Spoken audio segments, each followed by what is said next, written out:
আসসালামু আলাইকুম। সাদ ডেইলি ব্লগে সবাইকে স্বাগতম।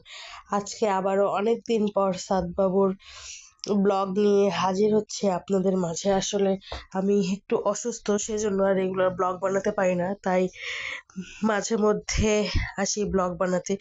এই যে সাদ বাবু পার্কে গিয়েছে, যায় এখানে উঠছে, এই রাইডারে উঠে ঘুরছে ঘুরছে, খুব মজা করছে। দেখেন, আমি বললাম যে বাবা তুমি ভয় পাবে নাকি? সে বলল মা আমি কোনো ভয় পাবো না। এই যে কি সুন্দর করে হাতির মধ্যে উঠছে, একাই উঠছে। এই যে এখন একা আছে, সে একা একা ঘুরছে। পাশে আর একটা রাইডারে অন্য একটি বাচ্চা আছে, একটুকু ভয় পাচ্ছে না, এত জোরে জোরে ঘোরাচ্ছিল। পরে আমি লোকটিকে বললাম যে ভাইয়া একটু আস্তে ঘোরান, বাচ্চা যদি ভয় পায়। বাট না, মাশাল্লাহ আমার ছেলেটা অনেক বেশি এনজয় করছিল, এটা দেখে আমার অনেক বেশি ভালো লাগছিল।